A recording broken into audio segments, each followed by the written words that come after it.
Mr. Mudge, what do you make of the apparent absence of Chinese movie makers this time in the Cannes Film Festival? It used to be regarded as a wonderful place for Chinese filmmakers, but this time, not Chinese movies in any category. Well, sure, yeah. I mean, I was slightly surprised, I admit, by it. I mean, obviously, Cannes has, as you say, been a very strong place for Chinese films in the past. But I think we have seen a few changes over the recent years. I mean, obviously, with the Chinese film industry growing so much, producing so many blockbusters, a lot of the older filmmakers, whether it's Zhang Yimou or Chen Kaige, they're now producing a lot more commercial films, which are not necessarily the kind of films that West maybe wants to see about China. As we heard said earlier there's not that many sort of Chinese productions about the current state of China or current Chinese affairs with its politics, economics. And a lot of the Chinese films are still sticking to subjects in the past. And also at the same time, I think Cannes itself is changing. It's now much more of a platform for the Hollywood side of things and the glamour. You see, if you look at Cannes now, a large part of the coverage is focused on the Hollywood stars there, rather than so much some of the other films from around the world. So I think you're seeing a couple of different factors happening there. The fact that Chinese films are not really dealing so much with the kind of current or cutting edge or the Western image of what they would like to see China dealing with is definitely very important. What do you make of it, Professor Teng here in Beijing, of what Mr. Mudge explained? We haven't seen too much in the Chinese movies recently about the real China. Is that the complaint you would also have? No, I don't think so. I think there might be different reasons. Over the past few years, I think Chinese directors have come up with powerful works. And for example, take Yang Chou's Changjiang in English we translated Cross Current, which is a great piece on social commentary, which is a great social commentary piece, and about these immigrants along the Yangtze River. But of course, that's only one of those examples. Are there many other examples out there? There are also other. How come we are not seeing them in the theaters? Because they're too early. I mean, May is a very bad timing for Chinese directors. Most of the directors will come up with summer holiday blockbusters, and so most of these films are now in post-production stage. Like Zhang Yimou, for example, The Grey Wall, which is a highly anticipated film, which is still now in post-production pace. And so in this case, Cannes is too early.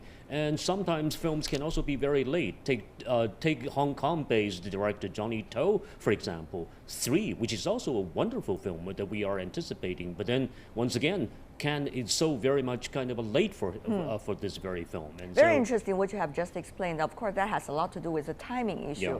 Very technical, but at the same time, many would ask, how many of those movies, in fact, could be screened thoroughly also inside Chinese theaters? I was looking at one name, Wu Tianming, one of those fourth generation movie directors who passed away recently. And he was the one heading the so-called Xi'an, which is a local film studio in the central western part of China. And he, in fact, identified and nurtured the overall fifth generation of well-known Chinese filmmakers, including Zhang Yimou, Chen Kaige, and many others. His last movie, which is called Sound of Phoenix. Song of the Phoenix. Yes, indeed. Right.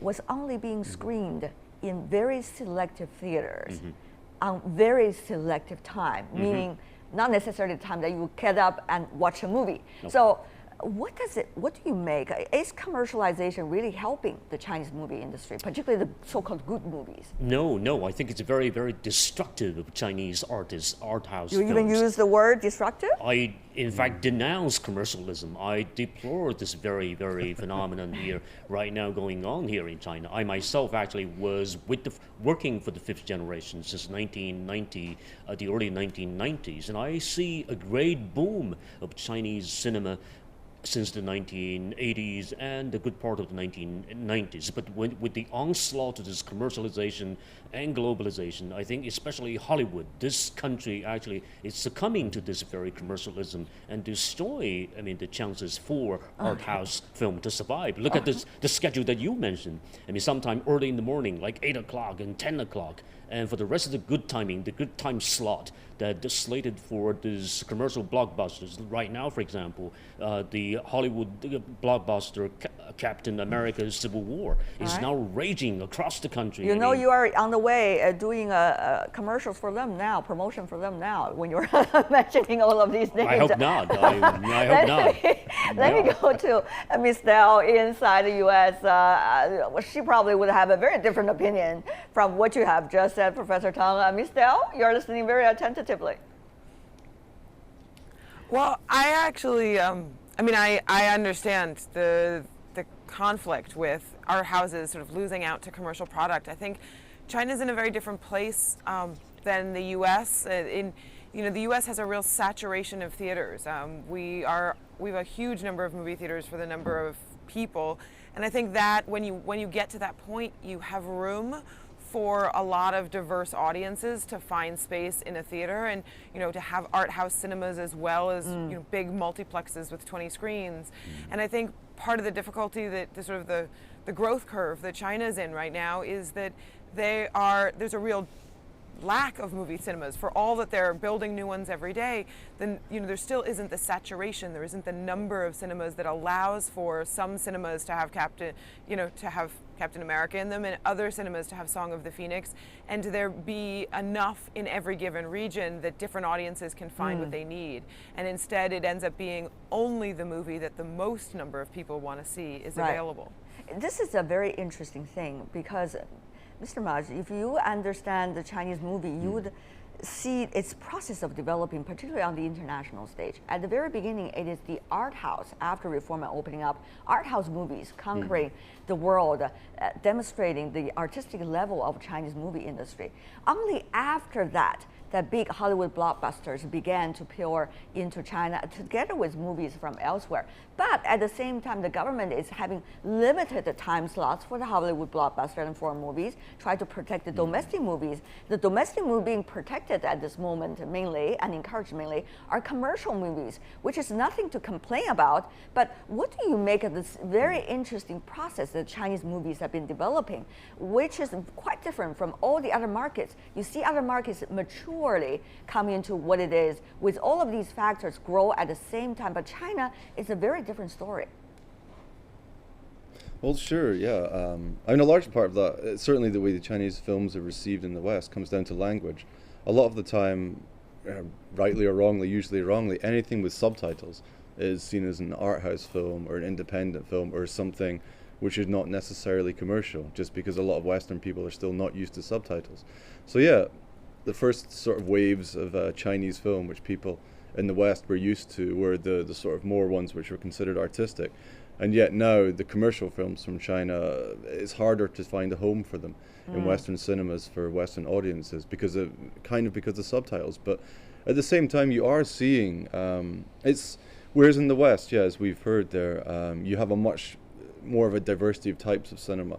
And there's a lot more room in the industry at the top, or the higher sort of commercial end for the big Hollywood films. Right. And the trickle down effect of the sort of more prestige productions, the independent productions, art house productions. There's a lot more room for them, and studios are more willing to make those kind of films, as well as fund more independent projects like that. Whereas in China, those kind of projects don't really have the same kind of distribution network, the kind of screening network in China.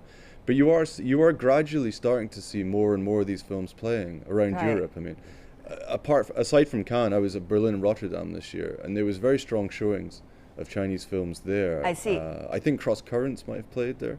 So there was a lot of these sort of younger Chinese, more independent directors playing, which is fantastic. And I've met quite a lot of sort of younger Chinese filmmakers. It is not rare that you see Chinese movie makers bringing their own movies to the international film festivals. In fact, that's one of the ways they got their movies heard, both internationally and then come internally into China. Earlier, we have been playing some of the scripts on the screen, coming from Farewell to My Concubine, a movie made by Mr. Chen Kaige, more than a decade ago. Think about it. Mr. Teng, Professor, I know you were also playing a role in it, Professor, in the movie. But of course, those days when making a movie, it's very different from making a movie these days. What do you make of this comparison? If we can play a little bit excerpts from that interesting moment in which you were playing a role. You can see me in that. If our producer got the tape. But for now, let me ask you, Professor Teng, how would you compare the environment and the circumstances in which the movies are being made these days.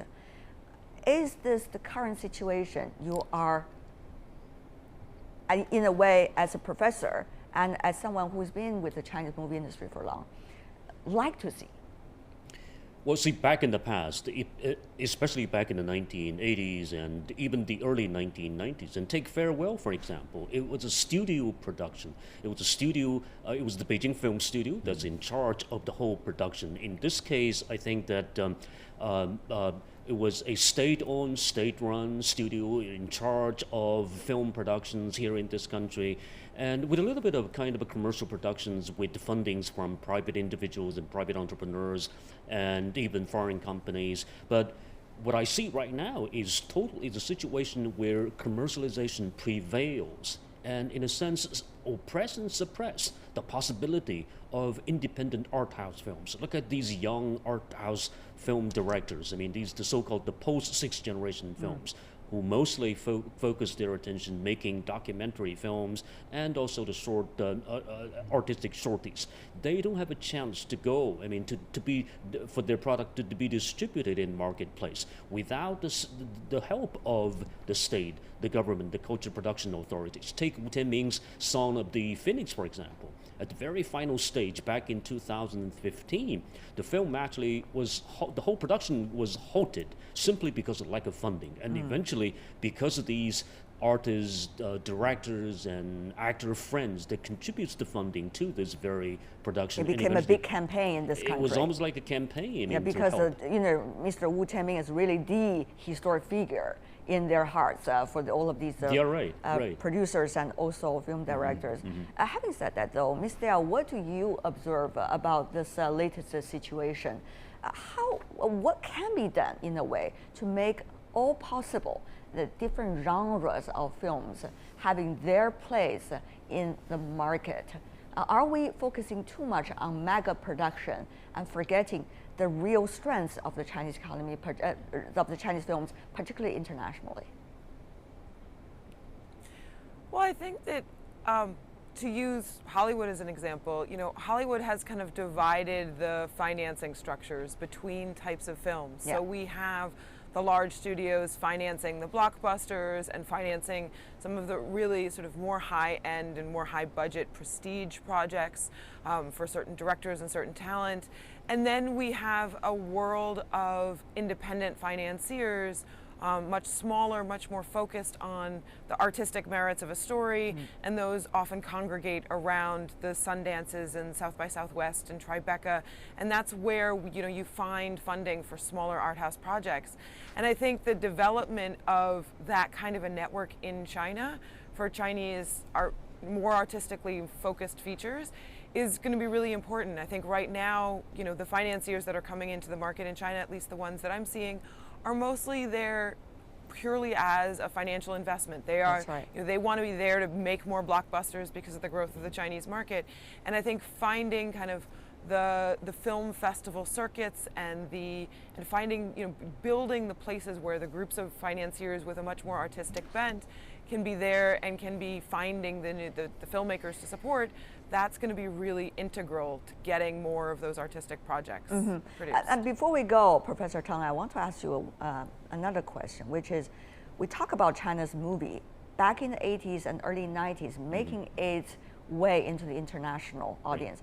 But does it still matter anymore internationally for Chinese movie to make a statement? After all, you've got such a huge market. Does it matter that Chinese movies still internationally get its access? No, I don't think so. I don't think it matters. I mean, if I can recall a most recent meeting with James Seamus, producer of Crouching Tiger, Hidden Dragon, he says, "Why bother overseas market? You have such a sizable market." But what do you think? And I agree. I totally agree. I think we have such a sizable market. Tell good stories, make good films for our audiences. Look at India, for example. I mean, Bollywood, making films mainly for the Indian audiences. And what about China? How can we do this here in China? We have basically a growing, I mean, every day, basically, kind of a market size. And so make good films for the Chinese audiences.